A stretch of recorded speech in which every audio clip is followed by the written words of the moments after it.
À l'instant de cette rencontre, c'est parti. Elranous pour un centre. Le voici, le premier. Il est intéressant d'ailleurs, ce centre dévié par Emin Bay. Elranous. Avec Pencil, attend depuis longtemps ce ballon. Elranous. Rozowski. Rapide avec Munoz, le centre est moins bon par contre. Dans le 11, ça c'est une très bonne inspiration avec la frappe qui passe finalement derrière. J'ai suivi le mouvement jusqu'au bout pour permettre au Racing Genk de confirmer sa bonne entame de match et surtout ne pas se laisser avoir par ce premier arrêt de jeu avec la blessure de Chadli, la faute de Nemeka. Galarza, Scherboek. Elranous. Et qui perd maintenant le ballon avec Elranous pour venir jouer pour... Je l'ai dit, ça peut revenir déjà avec... il y avait la présence de Pencil au second poteau. En retrait avec Elranous de nouveau. Avec Lucas Tassin qui veut jouer avec Matsuo. On ne s'est pas totalement compris et on ne se dégage pas. Plan droit, le centre. Oh, il est pas mal le centre et finalement le réflexe est derrière. Première occasion, premier but pour Westerlo. On disait enfin se mettre dans la rencontre. C'est Lucas Tassin qui a surgi après un autobus évité de justesse. Jouer les oiseaux de mauvais augure. Le centre, pas inintéressant pour aller chercher la taille de Tolou et finalement le ballon qui rebondit juste à côté. On a cru à un moment donné que ça allait déjà repartir dans l'autre sens. Oh attention, l'erreur est derrière la sortie de Bolat, hyper intéressante. Bon ça maintenant avec Bilal Elranous. Oh et Bonsuba qui a bien de Bonsuba qui est mis sur le choc dans le vent, pourquoi pas. Oh elle est superbe et ça passe juste à côté. Quelle action, est-ce que ça a été dévié en corner ou pas? Non, ce sera... Munoz lui propose quelque chose. Elranous qui va devoir maintenant se débrouiller pour aller chercher un centre, oublier finalement un petit peu le ballon là. C'est intéressant avec Matsuo, pourquoi pas en 1 contre 1 face à Van de Voort et finalement l'angle était fermé. Ils vont bénéficier de l'espace. Jusqu'à présent, c'est impulsif certes, mais ça se... Le corner de Bilal Elranous. Oh, il était intéressant. C'est pas terminé. Rozowski et coach la semaine dernière ici même. Centre en première intention. Il doit être hyper précis. Oh, Van de Voort est derrière le réflexe quand même.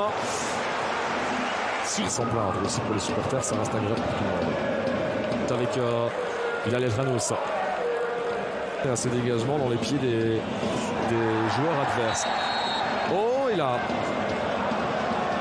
ça s'est déroulé en dehors du rectangle. Vitesse, et que ça peut faire mal à Genk. Reynolds, non, très bien. Récupération, c'est Elranous qui a eu du mal dans son travail défensif et qui n'arrive pas à empêcher Pencil de passer.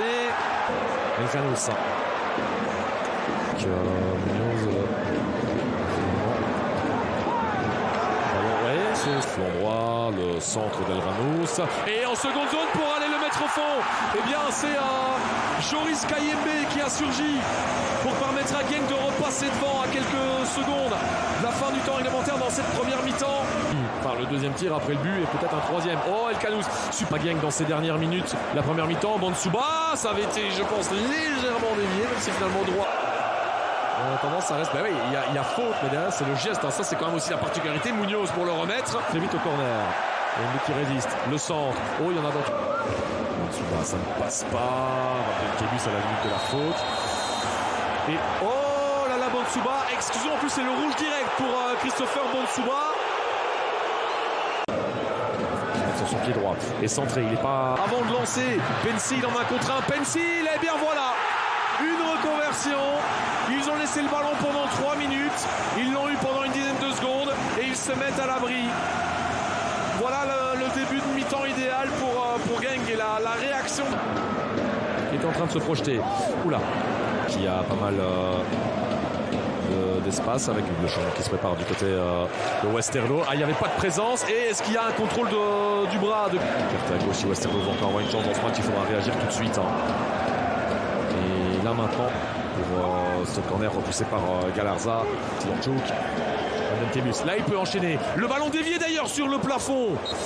Ça sort. On laisse très peu d'espace. C'est de nouveau tir à distance et au-dessus d'Emin Bayram. La combinaison elle était intéressante. Jordanov, le ballon n'est pas sorti. Il peut le centre avec pourquoi pas tenter d'aller chercher Dati une première fois. Justement pour remettre ce ballon à Lucas Tassin, le doublé. Pour permettre eh bien, à Westerlo de complètement relancer le match là. Les changements déjà ont eu un effet avec MB. Et Ranous qui fait l'effort pour éviter la remise en jeu. Il ne les ménage pas ses efforts. Il doit aussi mener. Munoz qui résiste encore une fois. Munoz pour remettre ce ballon. Et au-dessus, énorme occasion de Pencil là, qui avait l'occasion de faire à nouveau le break.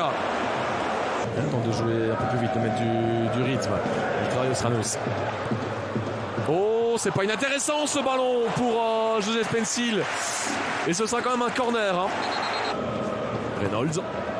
Avec le centre, Kiri avec El Ranous. Bon là, à 22 minutes de la fin du temps réglementaire. Et justement, là, la tête de Cuesta largement. Ce ballon dans les pieds de Vaneno. Suke Matsuo qui peut jouer avec Romans. En sous-nombre, malgré tout. Stassin face à El Ranous. Mais Rozovski peut-être. Oui, c'est... Ranous.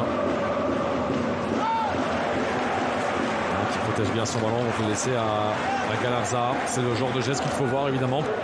Retour chez Romans, le centre en première intention, sans problème pour jouer ce corner à 7 minutes de la fin maintenant. Sur son pied droit, le gauche maintenant, le mettre à Galarza et... je trouve de citer une seule individualité. Évidemment il y a Stassin et son doublé, mais son équipe est menée. Peut-être pas assez vite derrière. Il rame le centre. Là, c'est pas mal. Avec finalement un ballon envoyé en corner. Stassin pour remettre ce ballon en seconde zone. Avec l'envoi de Thur-Roman, justement. L'ancien des Young Gang qui vient égaliser. 87e minute de jeu. Genk avait égalisé à la 86. Quand même une belle prestation finalement. Il n'aura pas ménagé ses efforts.